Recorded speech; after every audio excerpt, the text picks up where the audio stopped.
What's going on, everyone? So welcome to my latest video. This is my review for the TV show Fargo, Season 5. So this is 10 episodes long. It aired on FX as well as Hulu. This is a show that has a very special place in my heart. Let's wind the clocks back. 2014 came around, and math teacher at my high school and we would talk about movies and TV shows. And I remember that when this show was originally first about to come out, he had asked if I was planning to watch it, and I said that I wasn't because I didn't see the movie. So he said that the movie's great, so the TV show's probably going to be great as well. So I watched the movie, I loved the movie, and then I started watching the TV show week to week, and holy cow, it was a mind-blowing moment for me because, how do I put this? Before I watched Fargo, I looked at TV shows as fun. They were entertaining, but they weren't at the same level as films. However, watching Fargo week to week, it made me realize that TV shows can be at the same level as films. That was my realization. For many people, it might be The Sopranos or Breaking Bad, but for me, Fargo is that.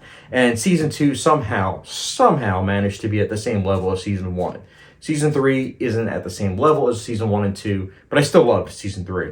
Season 4 was a huge step down, but I still quite liked it. But at the same time, it did dampen my expectations a bit going into Season 5. However, when I heard the cast, which includes John Hamm, Juno Temple, Jennifer Jason Leigh, Joe Keery, Richard Morgeni, and Sam Spruill, I was very curious, especially when I read the premise.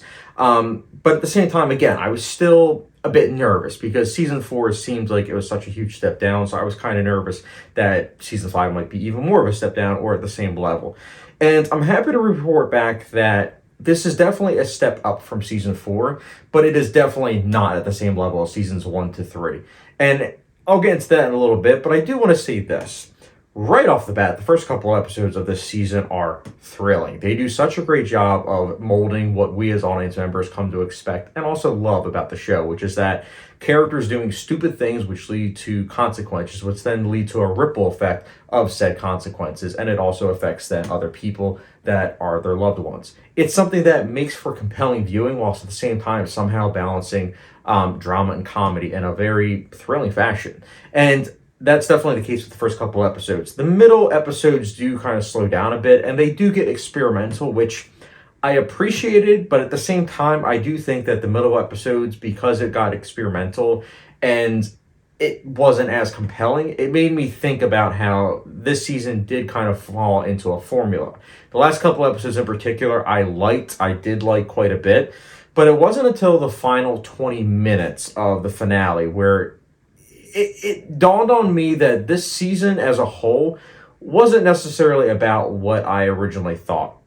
And again, I don't want to spoil anything, but the last 20 minutes I can see really rubbing people the wrong way because I guess I'll just say the film that it's inspired by. No Country for Old Men is a heavy inspiration on this season as a whole.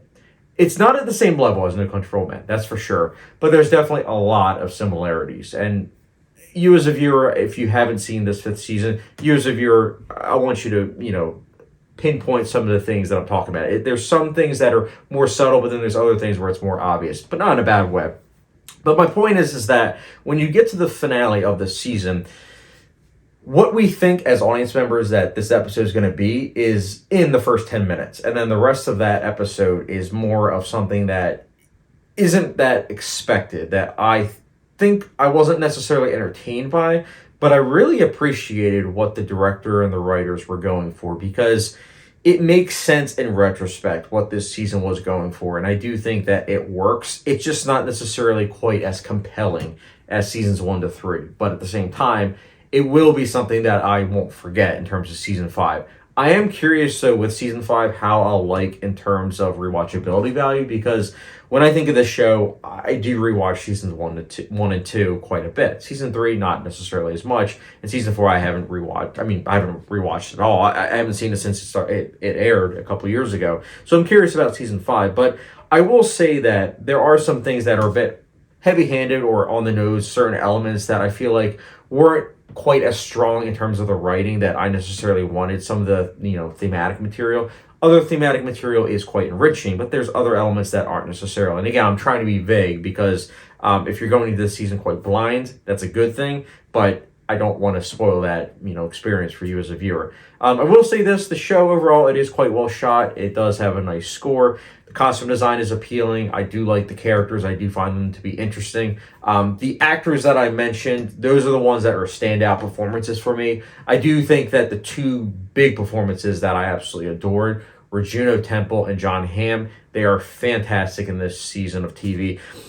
I do also want to give a shout out. I know I mentioned him earlier, but Joe Keery, I think, is someone that we all know him from Stranger Things, but it was really nice to see his chops in this season of TV. And that's what I like about Fargo. I like how they take actors that we know from other stuff and they pretty much subvert your expectations on what that actor can do.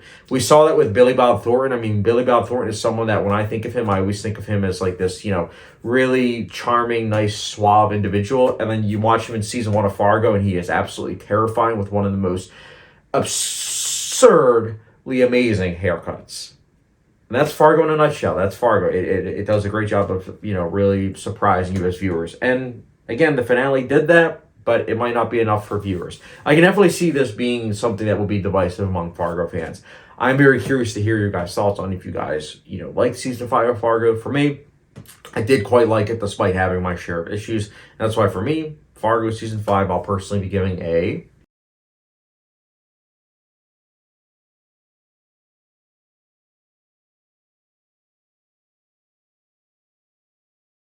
But yeah, Fargo season 5, I liked it overall. Not at the same level as seasons 1 to 3, but it is a step up from season 4. I am curious if they're going to be doing a season 6.